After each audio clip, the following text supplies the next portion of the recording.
Thanks very much. See, I'm gonna start the show out here with a song by a friend of mine named Eddy Allen from Tremeleau, Wisconsin, and I met him first on the Steamboat when I first started working there 3 years ago. I grew up on the river, and was lucky enough to, or cursed, I don't know, blessed or cursed, depends on how you look at it, to have grown up on the river and been around it all my life. And I retired for about 3 years from the river, and to raise my family, and get closer to my kids, because that's one of the things when my dad was doing ferry boating and towboating, he wasn't around a lot, and that was one of the things that I missed. I thought I missed a lot about him, and didn't know him very well as a result. So I wanted to get to know my family better. I didn't want them feeling the way I felt. So I quit and changed my life, and then the Julia Belle Swain came to La Crosse, and they heard about me, and they asked me if I wanted to go to work on the boat. And I'd let my pilot's license lapse, but I went to work as a bartender and a deckhand, and then last spring I got my license back, and I was immediately promoted to first mate and pilot, and who knows what this year will bring. Who knows, man? Might be a Commodore or something. Who knows?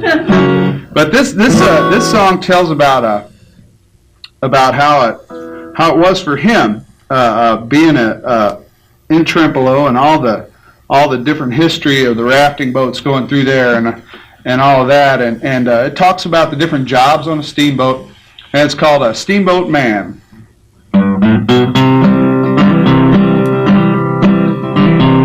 Old roustabout, mud clerk, cabin boy, cook, there's a captain's hat, it's a hanging on a hook, old deckhand, watchman, engineer, made a trip on a steamboat, I can't wait. Oh Lord, when I die, if I can, I want to come back as a steamboat man and sweep the cabins, I'll scrub the floors, if that ain't enough, then I'll sweep the little more. Mississippi, Cumberland, Tennessee, Missouri, Ohio, my oh me, I'll drop a guitar on my knee and ride all the way to the deep blue sea. And Lord, when I die, if I can, I want to come back as a steamboat man and sweep the cabins, I'll scrub the floors, that ain't enough, then I'll sweep the floors. You make beds and I'll throw a rope, we'll dance to the music of the Calliope. Late at night when the stars come out, we'll all sing songs with the roustabouts. Oh Lord, when I die, if I can, I want to come back as a steamboat man and sweep the cabins and scrub the floors. If that ain't enough, then I'll sweep the floors. Pilot house, main deck, Texas lounge, I'll steer the boat and you call the sound. Paddle wheel, kickstart, pitman arm, it's 4 long whistles for the fire alarm. Oh Lord, when I die, if I can, let me come back as a steamboat man, I'll sweep the cabins and scrub the floors, and if that ain't enough, then I'll sweep the floors. If we run her up on the sand, we'll pass a hat, we'll hire a band. Folks can dance while we walk her off, if I did not smoke, then I would not call. Oh Lord, when I die, if I can, let me come back as a steamboat man, I'll sweep the cabins and scrub the floors. If that ain't enough, then I'll sweep the floors. Take a big drink from the Norwegian hole, steam all the way up to Tremeleau, and let's just hope we have good luck and we don't get stuck in tea and cup. Oh Lord, when I die, if I can, I want to come back as a steamboat man and sweep the cabins, I'll scrub the floors. If that ain't enough, then I'll sweep the floors. Upstream, downstream, lost in a pool, don't be nervous, just stay cool. First time you're steering bound to zigzag, in another life it'd be jet lag. Oh Lord, when I die, if I can, let me come back as a steamboat man, I'll sweep the cabins, I'll scrub the floors. If that ain't enough, then I'll sweep the floors. Doctor, lawyer, Indian chief, insurance salesman on relief. None of them jobs can be so grand as the life of a steamboat man. And Lord, when I die, if I can, let me come back as a steamboat man, I'll sweep the cabins, I'll scrub the floors. That ain't enough, then I'll sweep the floors. Anton Willock, Ralph Dupay, Hartford Custer, and Old Red Way, Walter Carnan, C.W. Stahl, Richard Trone, and Lord, when I die, if I can, let me come back as a steamboat man and sweep the cabin and scrub the floors. If that ain't enough, then I'll sweep a little more, sweep a little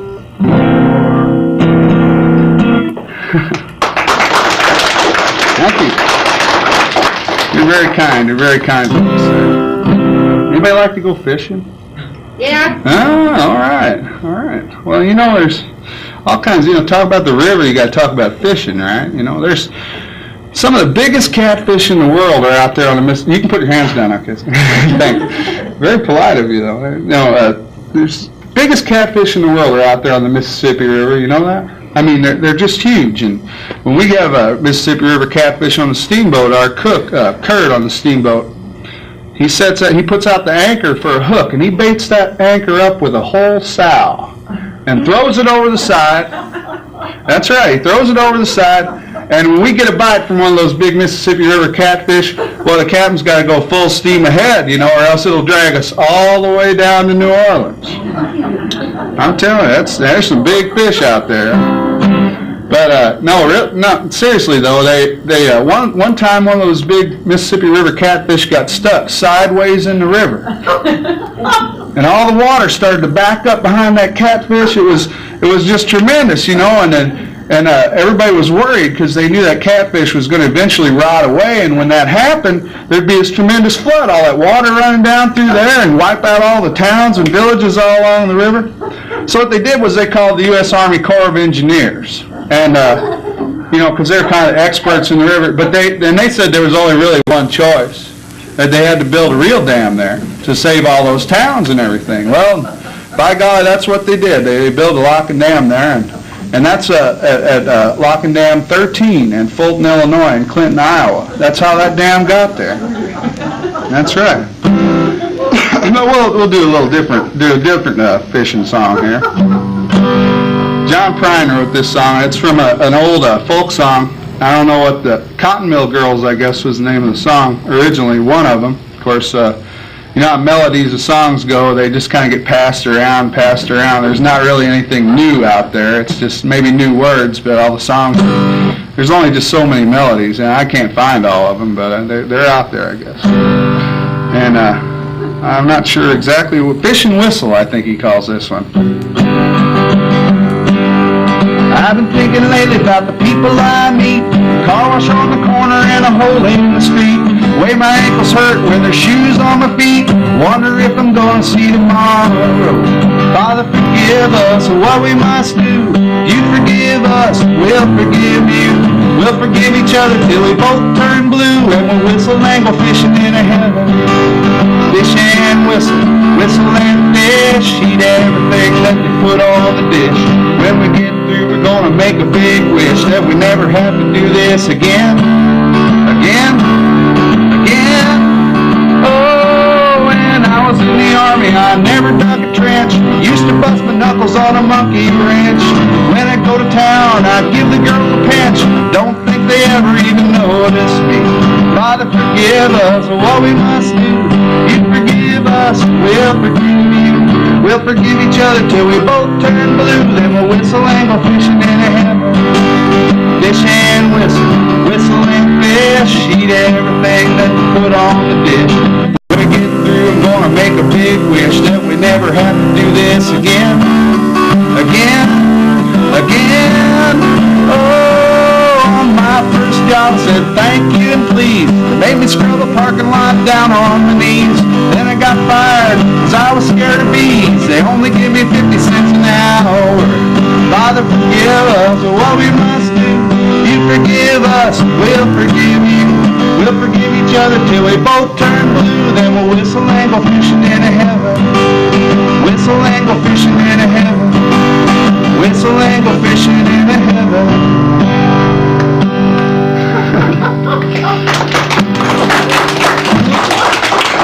Yeah, I forgot all about that song until I started talking about fishing, but that's all right.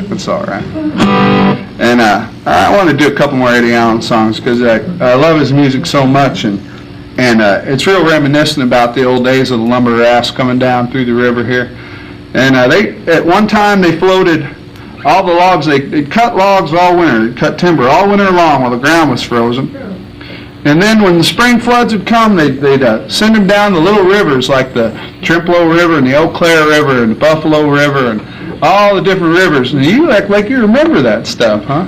You remember the lumber rafts they had. They these huge rafts that were sometimes 40, 50 acres. And they'd have a steamboat on the back of them shoving them. And they'd have one sideways up on the head of the tow, as they call them nowadays. And the one up on the head would either go forward or astern, and what that did was it swung them around the bends, because it'd be really difficult to handle that all from just one end. Well, only about 70 years did or maybe a little longer, did the lumber rafting last. They actually cut down all the big timber in the north woods of Wisconsin. And I think it was in 1915 that the very last lumber raft went southbound past Trempeleau, pushed by the steamer Untitled Belle. And this tune here is called Trempeleau Hotel because of the many things that were there at the time. The Trempeleau Hotel is about the only one that's left. But Eddie knew this gentleman that was allegedly the first cousin of Abraham Lincoln. And he worked on the Mountain Belle, actually, but for poetic license and all that stuff, he put him on the Tremeleau Belle since that was the last boat that went down the river with a lumber raft. But this gentleman used to sit at the Trempeleau Hotel and play euchre and stuff, and the guy'd reminisce about his old days on the steamboats. And it's quite an interesting song. It's called Trempeleau Hotel.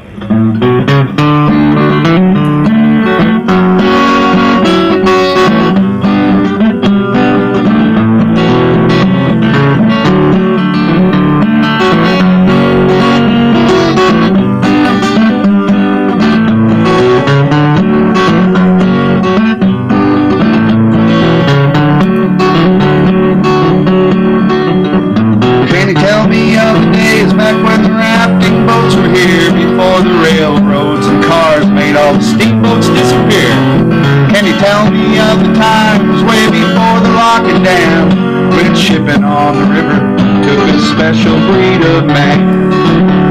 Did you know some of the pilots? Did you know the engineers and the boys who worked on deck?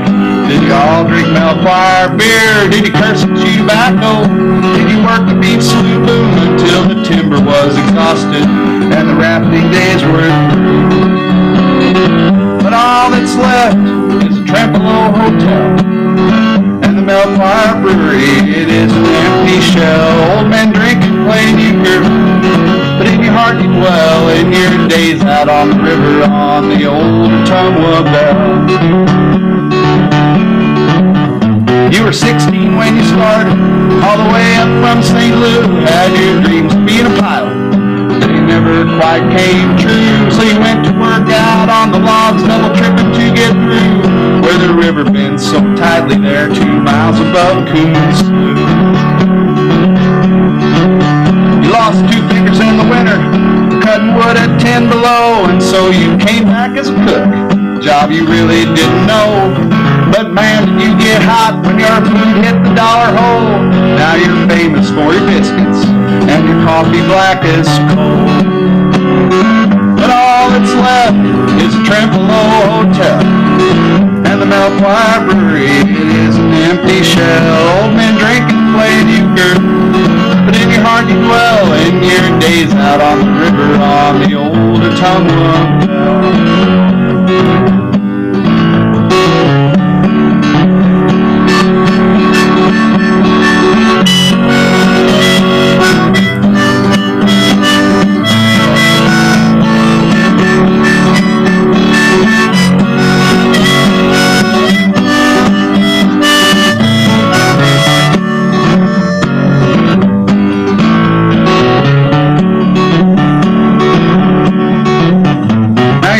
Sipping old style, playing cards in the afternoon, or you gaze out at the river from the window in your room, or you fish down by the lock wall and you gaze up at the moon. You're dreaming back upon the times before your steamboat days were and the lights of modern towboats make strange shadows on your wall. You walk all bent and crooked now, but once you stood up tall, your face is tanned and whiskered. There's a twinkle in your eye, that lump still rises in your throat every time the Julia Belle Swain runs by. But all that's left is a Trempeleau hotel and the Baelfire Brewery. It is an empty shell, old men drinking, playing euchre, and your heart can dwell in your days out on the river on the old Untitled Chapter.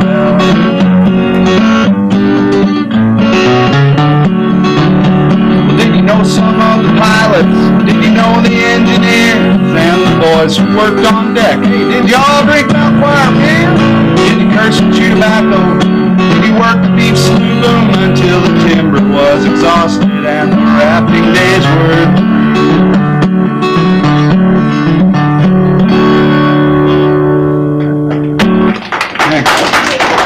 Eddy Allen song. It's interesting though. Today we got towboats that some of them are 10,000 horsepower. We don't get that big of a boat up here on this part of the river, but you'll see 6,500, 6,000 horsepower boats, 5,000 horsepower boats routinely pushing 15 barge tows. Now all of the terminology that we use out there these days, like the tows and the double tripping, I mentioned that during the song there, and what that is where they have to break apart the lumber raft or the logging raft into what they call rapids pieces, which were smaller areas of the lumber raft that were lashed together and with timber heads and lines and whatnot. And all of this is still terminology today. Like a 15 barge tow will not fit through a lock. Up here, there's a lock chamber's only 600 feet long, and with the boat and the barges all together, that's the 1,200 foot process. So they have to break it into two pieces, and that's still called double tripping.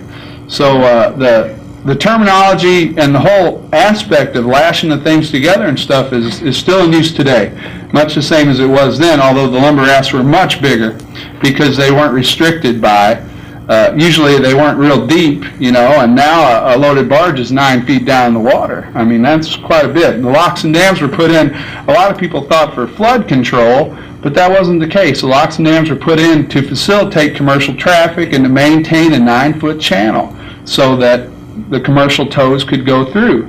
Because considering how much grain is harvested in this upper Midwest, if we didn't have towboats, it'd all have to go over the land. It'd have to go by railroad and by truck. And if we didn't have towboats out there on the river, people would probably be paying $8-9 a loaf for bread. Because the vast amounts, I mean, when you look at one barge loaded, would be, 100, let's see, a train 100 cars long, which is over a mile, or it would be, let's see, they got it broken down someplace. I think it would be a line of semis with 100 feet between each one. It would be 18.5 miles long in one 15 barge tow. So it's really amazing the amount of cargo that these barges can take. It's just tremendous. You think of those semi trucks out there on the road, just think of a string of those 18 miles long in one of those 15 barge tows. Is tremendous. Look at all of the exhaust and everything those trucks would be putting into the atmosphere. If you've got one boat that's pushing that, it's far more ecologically sound. And of course, it's not nearly as fast, and bulk cargo works best that way. And, and there's a lot of groups that want to see the Mississippi go back to the way it was. And I don't know that it can, even if they took the locks and dams out. I mean, there's a lot of, that river's, no matter what man tries to do, they can't really control the river. When it wants to come out, it's coming out, and then who knows where it's going to be when the water goes down again. Like at Baton Rouge, Louisiana, it's on a real sharp bend there, and what the river's trying to do is trying to chew straight through. It's in like a meander, they call that, where the river winds really far. And the next couple times when the flood comes, it might just cut straight through and leave Baton Rouge high and dry. Who knows? And it could, they can put as much rock in there as they want to, but when it comes to the fact, the river, the floodplain belongs to the river. So it's quite interesting, I think. Of course, it's all kind of the same old thing to me, having been around it all my life. But I remember my earliest memories on the ferry boat with Dad and being down at the river. And my dad wasn't just a pilot; he designed and built boats too. The ferry boat that I remember first was the LST, and Dad built that in the yard out there by the house. So we had a shed out there, a big shed for equipment and such, and he had a crane, and he went and bought steel and a welder and started putting steel together and built this. And I guess it ran for 7 years there north of St. Louis at Batchtown, Illinois, Winfield, Missouri. And then we moved. We went to Wittenberg, Missouri, which was just north of Cape Girardeau. I don't know if anybody knows Rush Limbaugh. That's where Rush Limbaugh is from, is Cape Girardeau. I used to hear him on the radio when I was a kid, and then they fired him there, and now I guess he's famous. Who knows? But it's a strange world out there, that's for sure.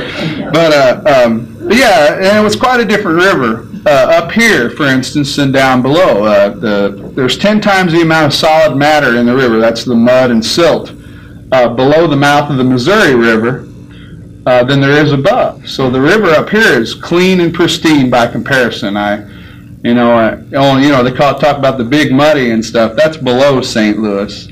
And it's really, the river isn't much wider down there than it is up here, but it's a lot deeper, and there's a lot more volume of water.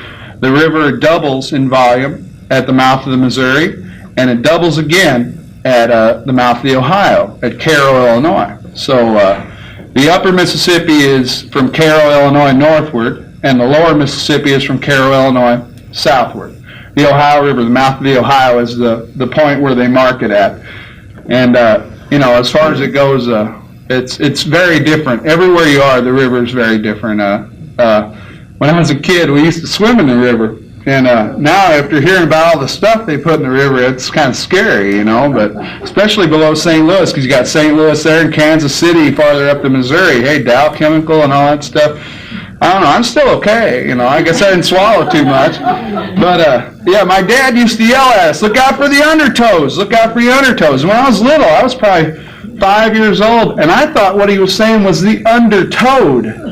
I thought there was some ugly big toad under the water there that was going to drag me away. I didn't know. It scared me to death. I mean, every time I'd say, look out for the undertowed, I'd get out of the water. I would be looking at it. Where is that thing? I never saw it. Well, there's foxes that lived along the river. I heard this song from Eddy Allen, too, and I don't know where he got it, but I heard the story when I was a little kid. My grandmother used to read me this story word for word, and I never knew there was a song. And I heard Eddie sing it, and I was like, hey, that's cool. It's called The Fox.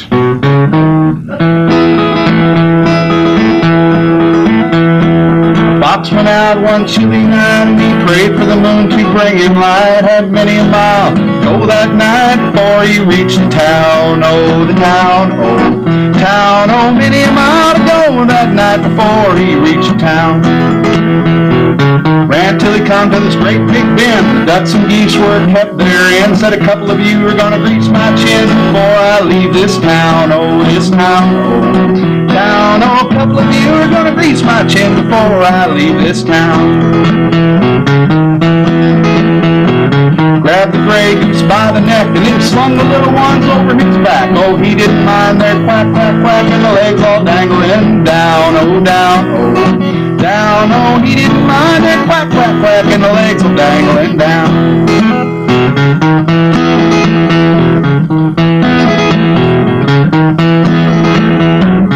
Old Mother Pitter-Patter jumped out of bed, and out of the window she cocked her head, saying, John, John, the goose is gone, that fox is on the town. Oh, the town, oh, town. Oh, John, John, the goose is gone, that fox is on the town. John ran to the top of the hill, and he blew his horn there loud and shrill. That fox said, better flee with my kill, they'll soon be on my trail. Oh, trail, oh, trail. Oh, fox said, better flee with my kill, they'll soon be on my trail.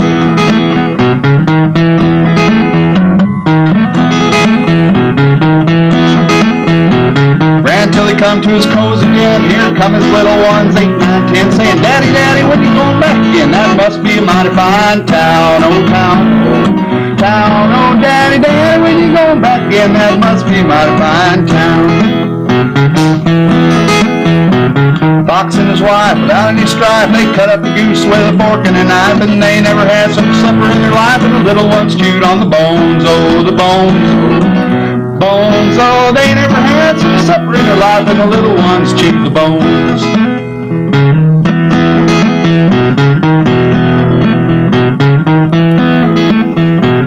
Fox went out one chilly night, and he prayed for the moon to bring him light. Had many a mile to go that night before he reached the town. Oh, the town, oh, town, oh. Many miles to go that night before he reached the town.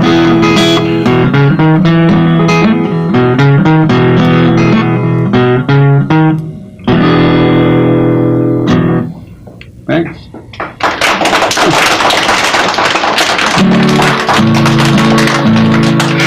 Somebody told me that Burl Ives did that song on a record sometime, and all I remember was Burl Ives was the guy that was the voice of the snowman on Rudolph the Red-Nosed Reindeer, you know. Yeah, that's who that guy is, Burl Ives. He had a beautiful voice, you know, and he'd play guitar and sing folk songs and stuff. But that's what somebody told me. I don't know. I couldn't confirm that for sure. Well, you know, there's a lot of tragedies out there on the river, too. It's a dangerous life. Back in the old days especially, and you think about a steamboat. Here, the Julia Belle Swain, this is the steamboat that I work on. It's all steel. This is a steel hull, and it's aluminum superstructure, and that's why it's very high up out of the water, and it only draws 3 feet of water. It's a big flatboat, basically. But our boiler is a modern steam generator type boiler. We don't have huge fire pits for, you know, coal and wood that are underneath of these big long boilers, these big tanks of water that create the steam. So it's real safe now by comparison, because you think about the fires that they had to build on a wooden boat, you know, and you build a fire of you know 1,000 degrees on a wooden boat, and eventually there's going to be a fire, you know. Most steamboats perished by two things: snags, which were logs or drift in the water that they would hit that were under the surface of the water that would put a hole in them and then they'd sink, or fire as the other one. Now, a lot of people hear about the tremendous boiler explosions that happen on occasion on these boats. And there was one particular boat that was going up the falls or the rapids at Davenport, Iowa, and it was the water was running pretty strong that day, and they had the steam pressure up real high, and they had the safety valve disconnected so that they could build higher steam pressure. Well, there was an explosion of the boiler. The engineer was found 2 miles away in Illinois, and the pilot was found a mile away, 1.25 miles away in Iowa. And literally, there's a lot of pressure that these things could explode with. We don't have to worry about that on the Julia Belle Swain, though. Not at all. I wouldn't be there if we did. I'll tell you, I value my life a little bit, but it's quite interesting. You know, and that was a real worry. You know, if you disabled the safety valve. Now, the safety valve is designed to pop off at a certain pounds of pressure. And what they would do, though, if they were in a steamboat race or something, and they wanted to build higher pressure so the boat would go faster, they'd hang a weight on the steam pressure valve. And the safety valve, and that way it would take more pressure to make it pop off. That was illegal, of course. They weren't supposed to do that because of explosions, you know. But there was one particular steamboat, and a lot of people never knew about this. And it was in April 27th of 1865. The steamer's name was the Sultana. And this was right after Abraham Lincoln was assassinated. It was right 11 days after. And it was after the end of the Civil War, and this boat had repatriated prisoners of war from Cahaba and Andersonville prisons on it. And the Sultana, it was very, very risky business in those days just to invest in something like a steamboat, because, well, you know, with the war and all, a lot of goods were not available because of the war effort. Cotton had been a real big thing, but because of the war, the cotton wasn't being produced much, and so boats that were around at this time were in real financial difficulty, in economy-wise. And the master on the steamboat's name was Captain J. Cass Mason, and he was a Missouri boy. He grew up in Missouri, and because of the times. they formed a consortium with 22 other small packet companies, and they call these boats packet boats because of the variety of cargo that they could carry. They could carry livestock and dry goods and people as well. And they always had on the second deck, and I don't know if you guys can see for me, on the second deck of the steamboat was called the boiler deck. Now, there wasn't any boilers on that deck, but that's what they called it. Why, I don't know. I wasn't around back then, or I'd tell you. The deck above was called the Texas deck because that deck was added. They started adding Texas decks about the time Texas was admitted to the Union. Before that time, there was only 2 decks. There's the main deck, and then the boiler deck, and then the pilot house on top. But after that, there was the Texas deck was added, and that's generally where the officers of the boat, like the captain and the first mate and the clerk, etc., lived and slept.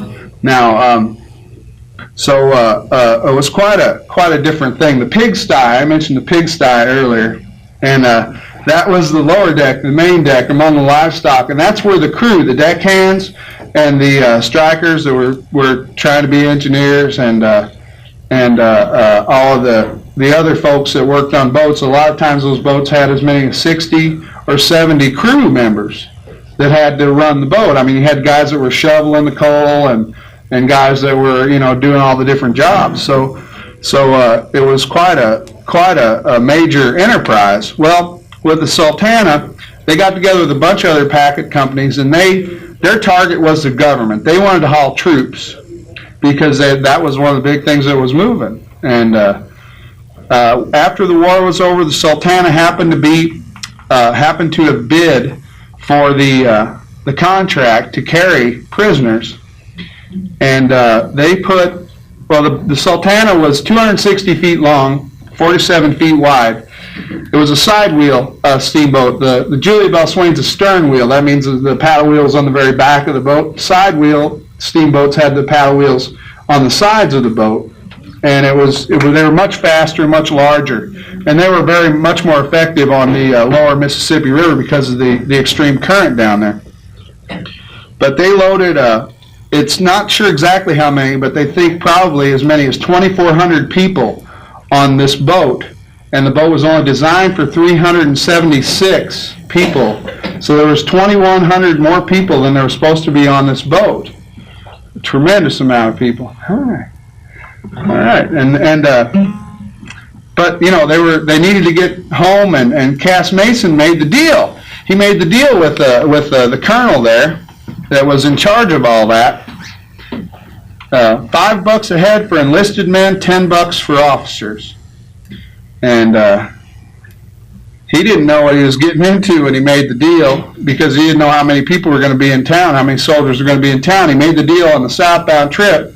They stopped at Vicksburg, Mississippi there, and made the deal and went down to New Orleans and came back. And when he got there, they started loading all these people on the boat. Well, and they just kept coming, and there were so many people on the boat, they were standing everywhere, on the tops of all the decks, around the pilot house, they were everywhere. And there's one picture that was taken at Helena, Arkansas, of all the troops on this boat, and actually at the time, because they saw the photographer there, they all ran to one side of the boat, and it almost tipped the boat over, because there was such a shift of weight.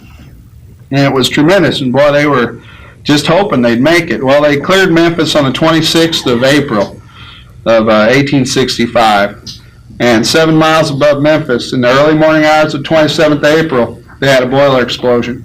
The type of boiler that they were using on the boat had been in use on the upper Mississippi for years, but because of all the silt and mud in the water of the lower Mississippi, down below the mouth of the Missouri and the Ohio, and the river was at flood stage as well, so it was a high river, strong current, and they were trying to make Cairo to disembark all these soldiers. One of the boilers exploded, and the Sultana burned. And in this fire, though they're not sure how many, the official count was 1,547 people died, which is more than the Titanic lost. I think they lost 1,513. The Lusitania lost 1,100 and some. So it was a tremendous loss of life.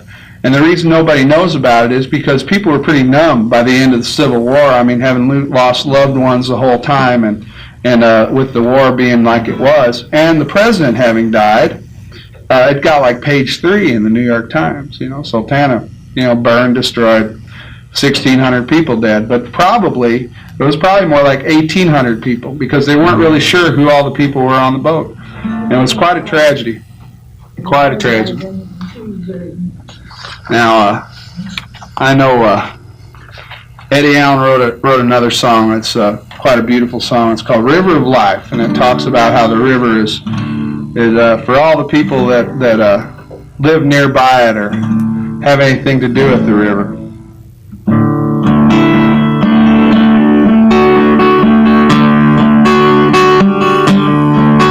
Like the flotsam of some shipwreck, the ice goes drifting down. Like the ghosts of those who passed before, built this river town. This water has flowed 1,000,000 years, flooded with blood and dreams and tears. Oh, river of life, flowing down. Oh, river of life, and the giver of dreams,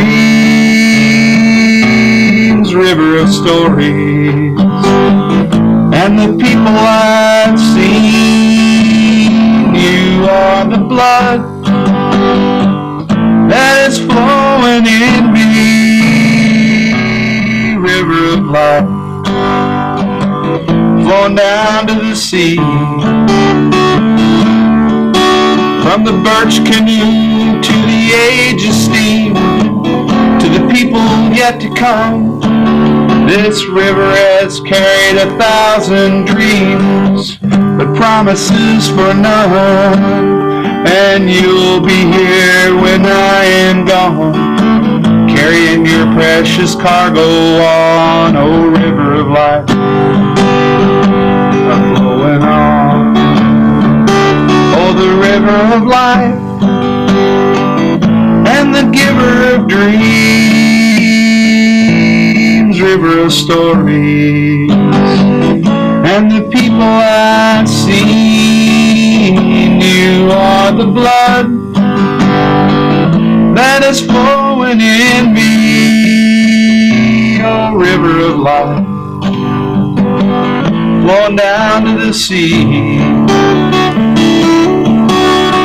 Cleanse the souls of thousands up and down your lane, and you've claimed the lives of many who were weakened by your strength. But I've made my home beside you on your left descending shore. Oh, river of life, flowing on forevermore. Oh, the river of life is the giver of dreams, river of stories, and the people I've seen. You are the blood that is flowing in me, river of life, flowing down to the sea.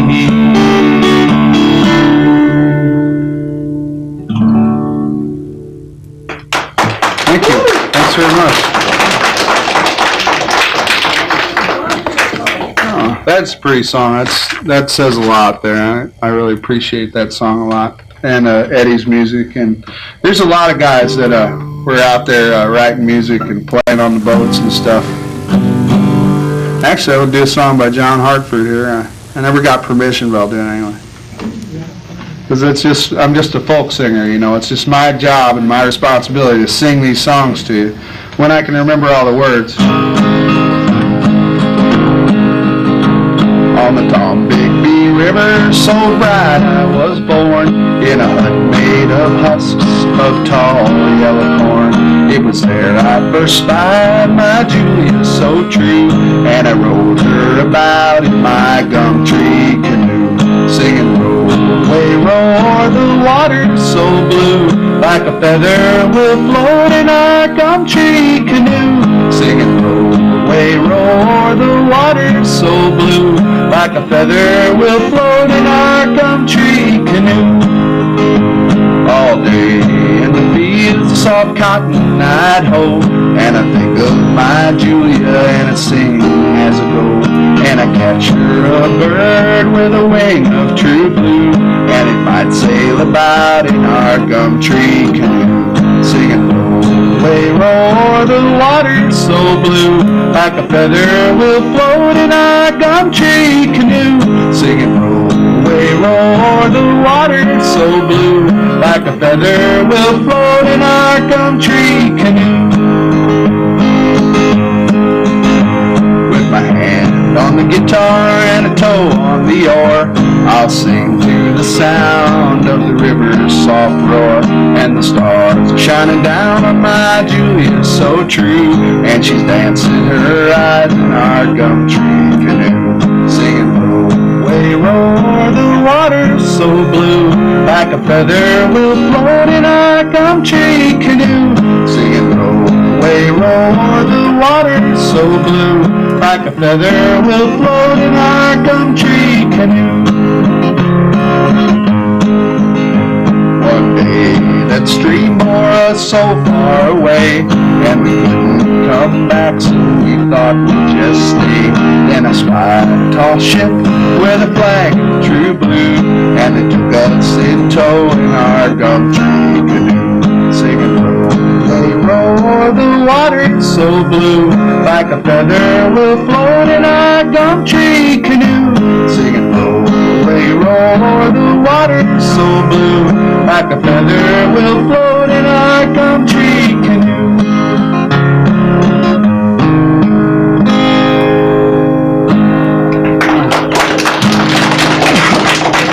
Well, I guess I got time for probably one more song before the kids gotta leave. I know. Thanks so much for coming today, and you folks have been very kind to me. I really appreciate this, and appreciate the opportunity here to play for y'all at the nursing home and all. This is a song that I think about my dad, who's 10 years gone now, and I sing this song, and it's quite interesting. It's quite a good song. It kind of speaks for itself.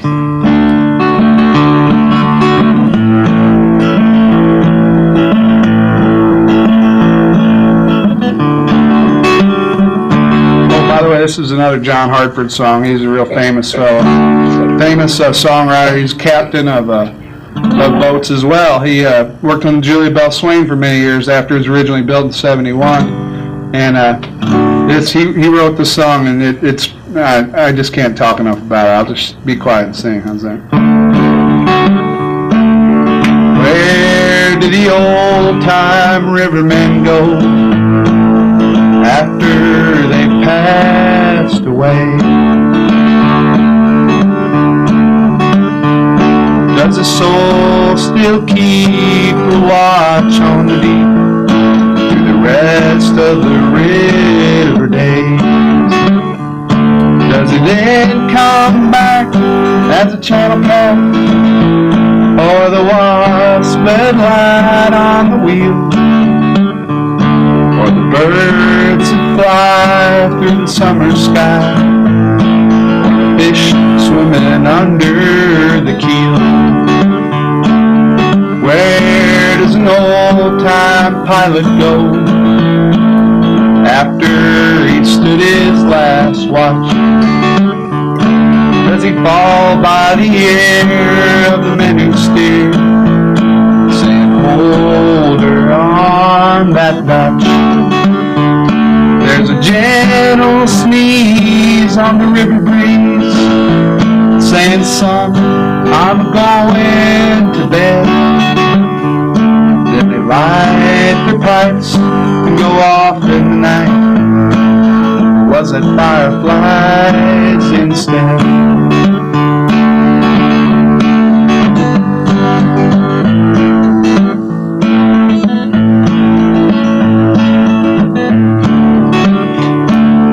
Where does an old-time engineer go after he's cooled her down, gone up the hill to never come back to the quiet side of town? Does a soul live on in the engine song while the striker checks the gear. Is he still afloat on an old steamboat after he's gone from here?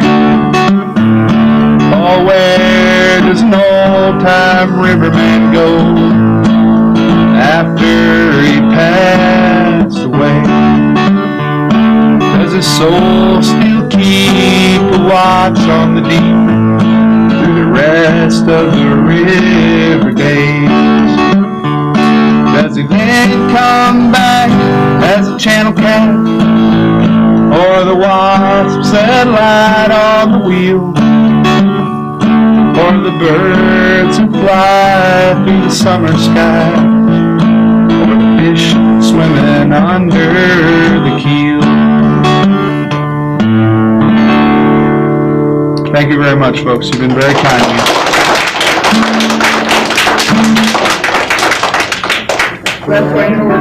Oh, you know, the Baelfire Brewery is still down there on River Street. It was that old... I don't know where that is. Well, you know, if you're going towards the park, towards Perot Park, and down south on the River Road there, it's that stone building that's just kind of half there still. And it's built into the hill, and there's caves right behind it where they used to age the beer and stuff. Jacob Baelfire was the proprietor of that, and this man weighed over 400 pounds. And it was said that he could lift barrels of his own beer all by himself and carry them. Now, it wasn't just from the beer that made him so large, actually, because it really wasn't. Because his wife was, I don't remember her name, but she weighed about 350 or so, and was a very good cook, I understand. And that beer went up and down the rivers on the lumber rafts, and it was very famous. But then when the rafting went out, Jacob, he eventually died, and then the brewery went away with him. I guess his recipes all perished with him. You know how that can be. Let's see.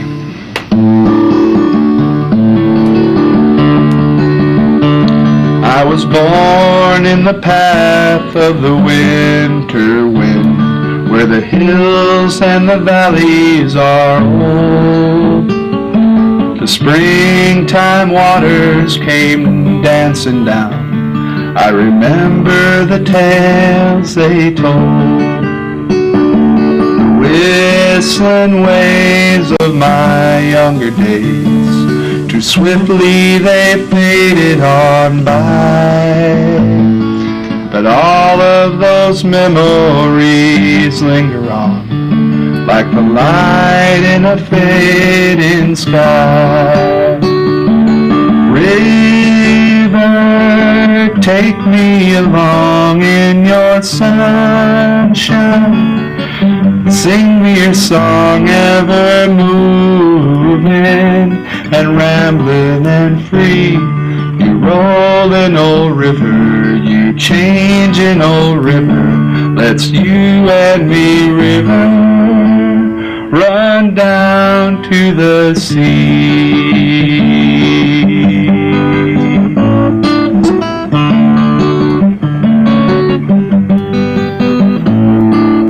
Here's to the river that carried me here, and here's to the friends that I love, and here's to the song that's within me now.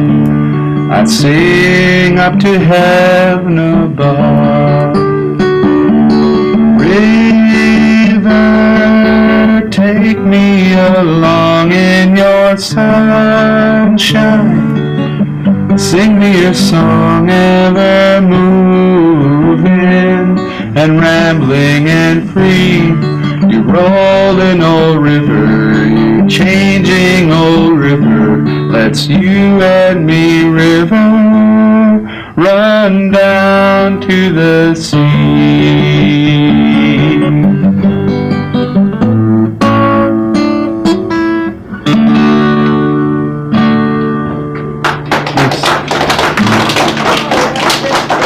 I think Bill Staines wrote that song. Really? Thank you. Thank you. The Murphy Library in La Crosse has got the largest collection of steamboat photographs in the world.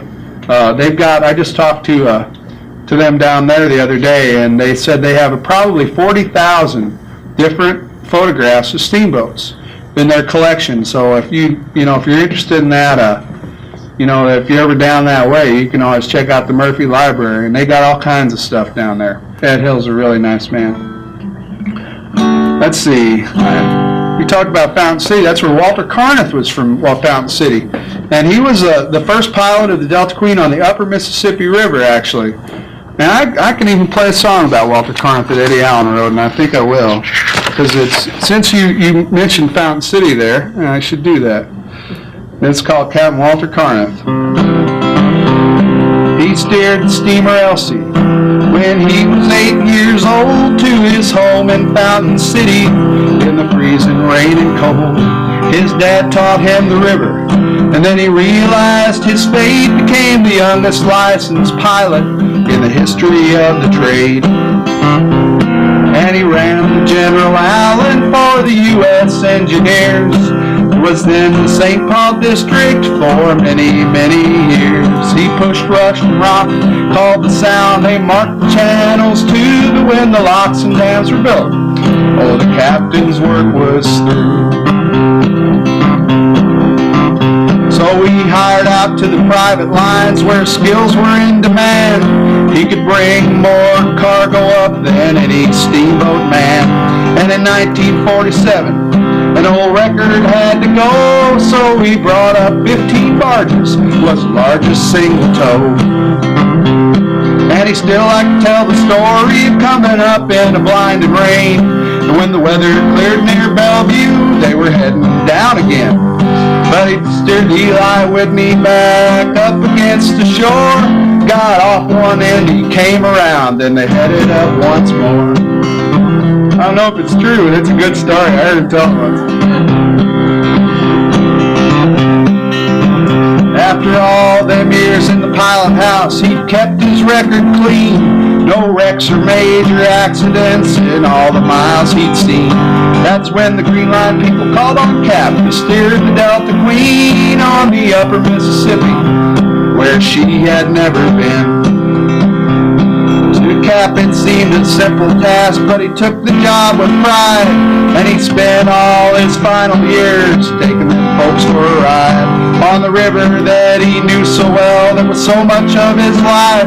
And the captain earned his time at home with his family and his wife. But he steered the steamer Elsie back when he was 8 years old to his home in Fountain City in the freezing rain and cold. His dad learned him the river, and he realized his fate, become the youngest licensed pilot in the history of the trade. That's a true story, too. High River Bridge. Yeah, the wagon bridge, yeah. Yeah, the high wagon bridge. I saw pictures of that. There used to be like a spiral coming down off of it on the one side, the carriage bridge. Yeah. You know, it's really funny. You know, you guys working on the river and stuff, you know, you always want to, seems like you're always, when you're out there on the river, you want to be home with family and stuff. Then when you're home with family, you're not home for very long, and you want to get back out to the river again, you know. It's pretty weird for me. I work in the summertime, and in the wintertime I'm with my family, so, you know, I have to wait, you know, and I wait for hearing the whistle blow and for the ice to break and get out there again, you know, and I get it all in one big whack. But most guys go out and work on the river. They work like 30 days on and 15 days off. This is a song Eddie wrote, and I think it'll probably be the last one I do here, called Steamboat Lover, and it's like, gee, what if you could have both, you know, like, well, I'll sing it. I got Mississippi River water flowing in my veins. Got a big old paddle wheel that goes around inside my brains. Got a heart that's filled with steamboat dreams.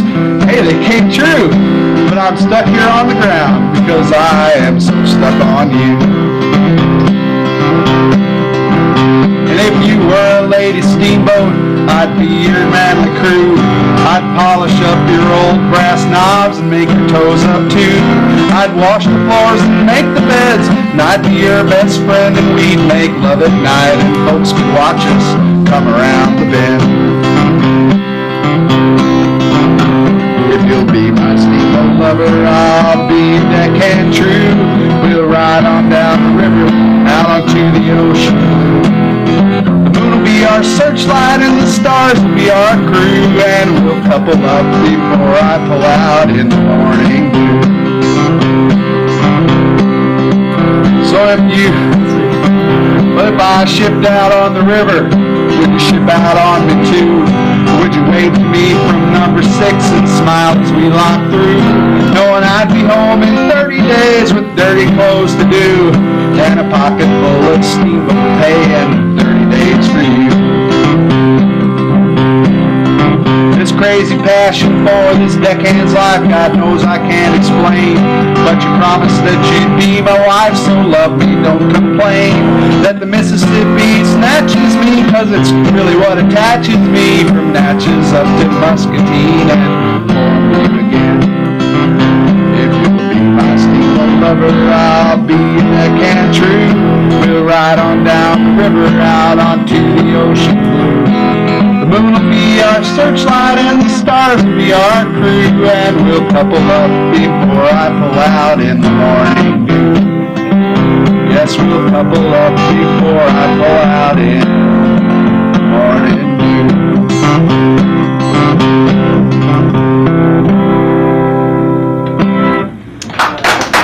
Thanks very much, folks. You've been very kind. I hope you enjoyed it. And I'll see you again sometime. Give him a big round. Say thank